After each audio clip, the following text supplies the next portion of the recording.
For the latest on the security measures in place around Liwasang, Bonifacio, and Mendiola, we're now joined by Manila Police District Spokesperson, Police Major Philip Ines. Sir, thank you for joining us. Yes, Sir Diego, isang mapagpalat kalmadong hapon po sa inyo. Ganun din po sa mga nakatugay-gay sa inyong programa. Alright, Major, ano ba ang mga security measures in place currently ngayon around Liwasang, Bonifacio, and Mendiola para at least yung mga dadako sa area na yan, aware sila anong pagdadaanan nila?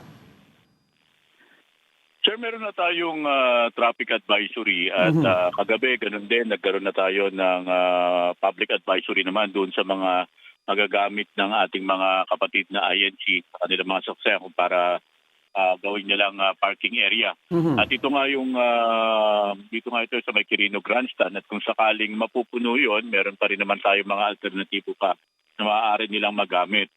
At sa ngayon, tuloy-tuloy pa rin naman yung daloy ng mga sasakyan dito. Meron nga lang manakanakang pagbigat. Pero ganun pa man, possible naman yung mga kalsada natin dito sa may paikot ng radar ng Liwasang Bonifacio. Okay.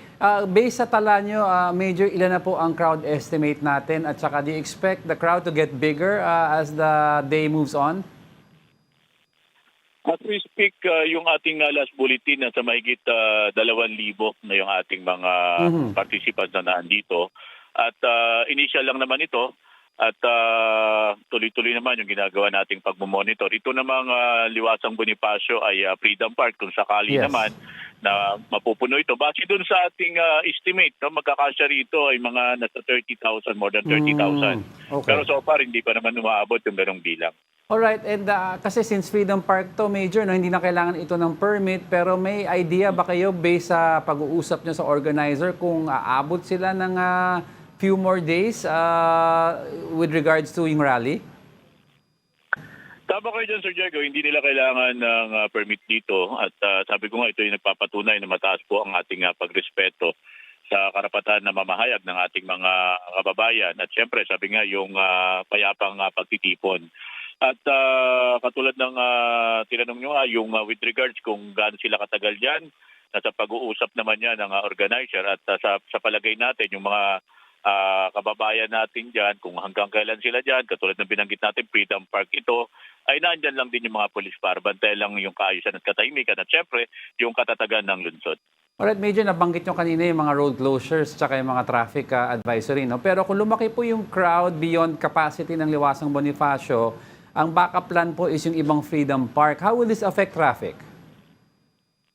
Ano nga katulad ng binanggit ko kanina, Sir Diego, meron pa tayong Freedom Park dito. 4 po ito. Okay. Kasama na po dyan yung Plaza Miranda, Plaza Dilaw at Plaza Moriones. Ang pakiusap ko lamang po sa ating mga kababayan, panawagan lang po natin na tumugon po tayo doon sa mga hinihingi po natin na mga panuntunan para po maging maayos. At alam naman po natin na talagang malaki ang epekto nito dito sa lungsod ng Maynila dahil na marami po talagang mga gumagamit ng mga kakalsadahan. Maaga po yung ating announcement ng ating ama ng lungsod ng Maynila para doon sa mga pagkakansila ng mga klase ng ating mga estudyante para hindi na rin po makadagdag pa sa bigat ng daloy ng trapiko dito sa lungsod. Alright, and Major, hingi lang kami ng update. Kamusta man po ang situation on the ground? May mga tension ba, disturbances, or untoward incidents so far? Sa ngayon po, wala naman pong mga kaganapang pumupukaw sa ating kamalayan. Normal situation po dito. At sabi ko nga po, yung ating mga polis dito at iba pa pong mga government forces na dito lang din sa paligid ay nagbabantay lamang po ng katahimikan at kaayusan po ng lugar. Alright, lastly, Major, ano po ang mensahe nyo sa public, mas lalo na sa mga nagpaplano po dumaan sa rally area or mag-visit within the vicinity? Yes, maraming pong salamat sa pagbibigay ng pagkakataon. Panawagan po sa ating mga kababayan na napupunta po dito sa lungsod ng Manila. Kung hindi naman po importante yung inyong lakad, kung maaari po sana ipagpaliban nyo muna.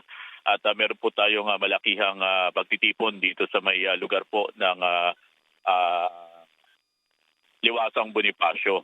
At ganoon din po ang pakiusap natin doon naman po sa ating mga kapatid na Iglesia ni Cristo.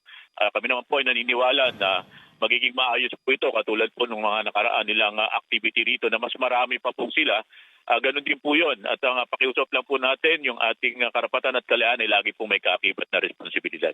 Alright, maraming salamat po Manila Police District Spokesperson Police Major Philip Ines.